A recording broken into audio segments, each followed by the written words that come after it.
நேற்று ஒரு அலுவலகத்தில் டூப்ளிகேட் சாவியை போட்டு திருடின ஒரு சம்பவத்தை பற்றி பார்த்தோம். நான் இன்றைக்கு சொல்ல போகிறது வேற ஒரு அலுவலகத்தில் வேற ஒரு முறையில் நடந்த ஒரு திருட்டு. அதுவும் ஒரு வினோதமான திருட்டு தான். ஒரு அலுவலகம் இதை மாதிரி தான் ராத்திரி தான் திருடு நடந்திருக்கு. பூட்டை உடைச்சி அந்த திருட்டில் பூட்டை உடைச்சி திருடிருக்காங்க. அந்த ஒரு நடந்த சம்பவம் என்னென்னா, அந்த திருடுறதுக்கு முன்னால் அந்த ஆஃபீஸ் வாசலில் ஒரு பெரிய பார்சல் லாரி நின்றுருக்கு.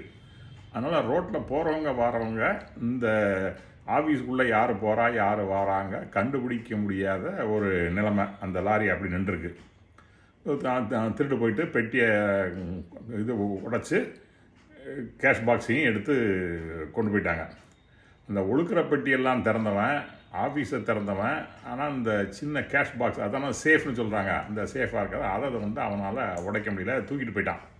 போனதை யாரும் நோட் பண்ணவே இல்லை. ஏன்னா அந்த லாரி நின்றதுனால போய் ஒரு இடத்துல போய் வெளியே போய் எவ்வளோலாமோ பகீரத பிரயத்தனம்லாம் பண்ணி அதை திறக்கிறதுக்கு பார்த்துருக்கான், முடியலை.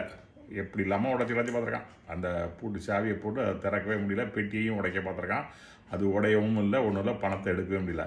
அவன் திருடனவோ 2 பேரா ஒரு ஆளா என்னன்னு தெரில, அவன் நொந்து போய் அதை அங்கேயே அதுக்குள்ளே விடிய ஆரம்பிச்சிட்டு, அதனால் அங்கேயே வெளியே ஒரு குப்பை இதில் போட்டுட்டு குப்பையெல்லாம் போட்டு அதில் போட்டு மூடிட்டு அவன் ஆளை விட்டால் போதும், நமக்கு ஒன்றும் பிரயோஜனம் இல்லைன்ட்டு அவன் போயிட்டான். போகிறதுக்கு முன்னால் என்ன பண்ணியிருக்கான், ஒரு எரிச்சல், நமக்கு பணம் இதிலேருந்து எடுக்க முடியலையே, இந்த பணம் அந்த ஆஃபீஸுக்கும் கிடைக்கக்கூடாது அப்படின்னு நினச்சி அந்த சருகெல்லாம் மேலே போட்டு மூடி அதில் தீயை வச்சுட்டு போயிட்டான். ஸோ அந்த தீ பிடிச்சி கொஞ்சம் கொஞ்சமாக தீ எரிஞ்சு அந்த பெட்டிக்குள்ளெலாம் நுழைஞ்சு போய் அதில் உள்ளே இருந்த ரூபாலாம் அப்படியே பாஸ்பமாக அப்படியே சுருங்கி போயிட்டு அவன் போயிட்டான்.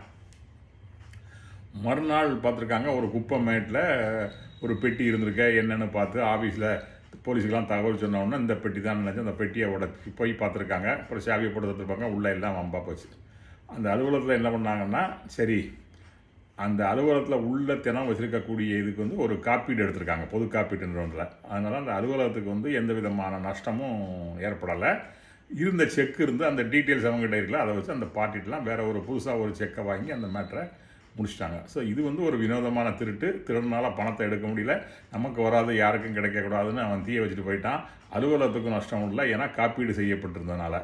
ஸோ இப்படிப்பட்ட ஒரு இதுலேருந்து நமக்கு தெரிய வேண்டியது என்னென்னா, நம்ம வீட்டில் ஏதாவது திருடு போனாலும் அந்த வீட்டில் நம்ம வச்சுருக்க நகைகள்லாம் ஒரு நல்ல உடைக்க முடியாத ஒரு சேஃபாக வச்சுருக்கணும்.